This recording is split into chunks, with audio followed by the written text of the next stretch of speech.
Hey guys, it is Lenny back with another video, and today I will be showing you how to grow your chest, shoulders, and triceps so large that you will possibly need to file a restraining order against the single moms at your local gym. Now today, the first movement that we are going to be starting off with is an incline Smith machine chest press. Now this movement has been one of my favorite chest exercises for about as long as I can remember, and it has a ton of benefits. The benefits include being able to re-rack whenever you really want to because it has about 1 through 20 settings on the side of the bar, so you don't get stuck underneath it. You don't even need a spotter to help spot you.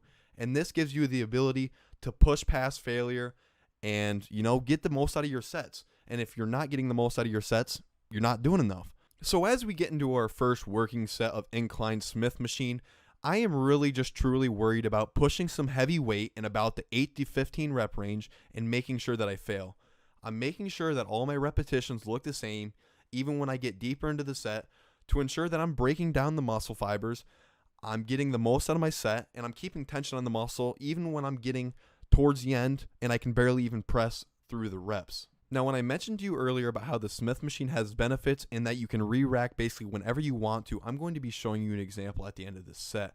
Now, when I get towards the end of this set, I realize that I'm not going to be able to push through my last repetition, so I just re-rack it right here. I'm able to get out underneath the bar, and I save myself any hassle, even without a spotter.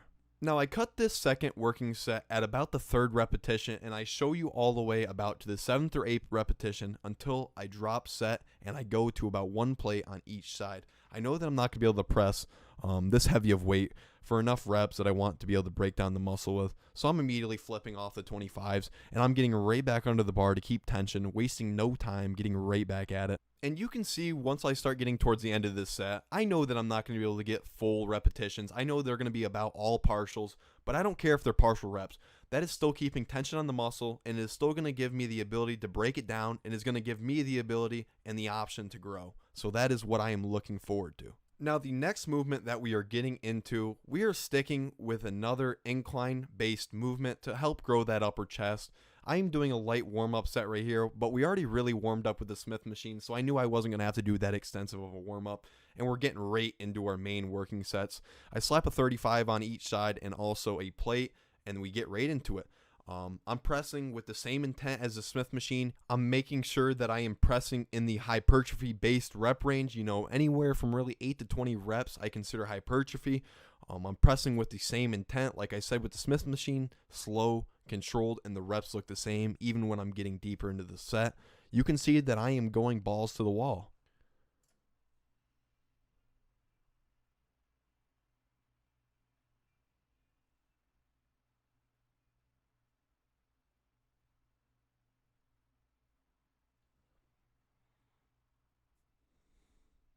When I talked to you guys about volume in the last video, I mentioned that I see a lot of people doing junk volume in junk sets. Now right here, you can see that this is no junk set. I also just mentioned how crucial partial reps were to a set, and I'm going to show you how I put those partial reps to work on this incline chest machine press. I mean, this is it right here. Those partials are going to help me grow and push past my limits.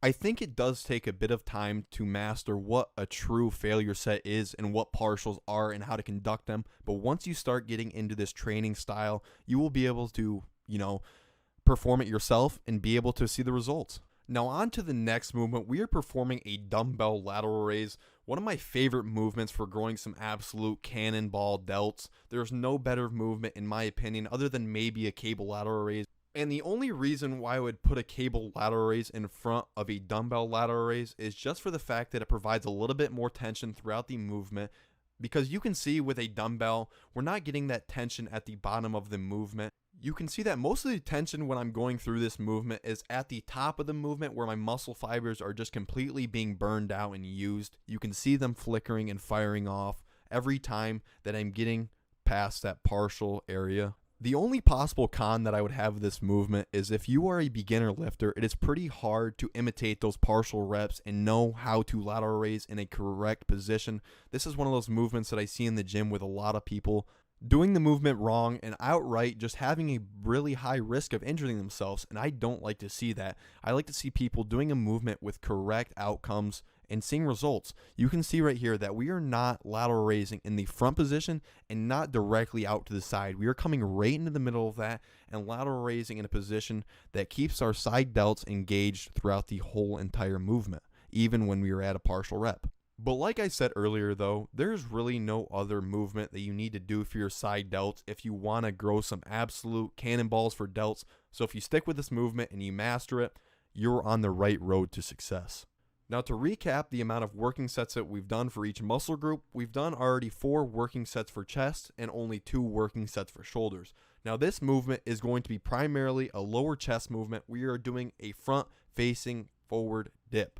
Now, if you are strong enough on this movement, I encourage everybody to grab a weighted belt and strap on a 25, a 10-pound plate so you can get the most out of the progressive overload aspect of this movement. I want you guys being able to increase your repetitions and increase your strength. But for me, I don't have a weight belt in this gym, and if we do, I can't find it. So what I'm just doing is putting my dips towards the end part of my lift and then really going as hard as possible because my chest is already fatigued. My triceps are already semi-fatigued, and it will still give me a great response. So when I did those dips, I also included a little bit of triceps. So my triceps were already semi-pumped, and now we're moving into a tricep extension. I am taking 2 ropes and elongating them completely, setting them up on a cable, and making sure that I get the most tension out of my long head. You can see that I'm keeping my elbows tucked, and I am extending the ropes and pushing them as far as I can from each other. You can see the backside of my arm. That is the long head, and it makes up about 2/3 of your tricep. That is the biggest part of your tricep. So you want to make sure that you are emphasizing your long head whenever you're picking out tricep-based movements or thinking about putting a new tricep exercise into your routine or regimen. In my opinion, my triceps are already pretty much a strong suit in my physique, so I do not have to put that much volume towards them or dedicate much volume towards them. But for everybody else, you may need to dedicate a bit more volume to your triceps if they are lacking or lagging behind your other muscle groups. For any tricep based day, since my triceps are not a lacking body part, I really only dedicate about 2 to 4 working sets towards my triceps. I have found over the years of my training that this is enough volume to grow my triceps. It is also low enough volume though that I will be able to recover for my next working session if I don't decide to take a rest day.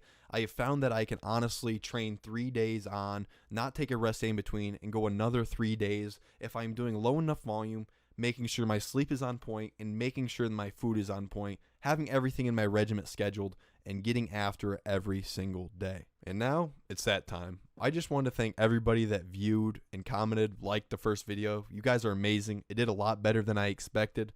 More content to come. I appreciate every one of you. Thank you.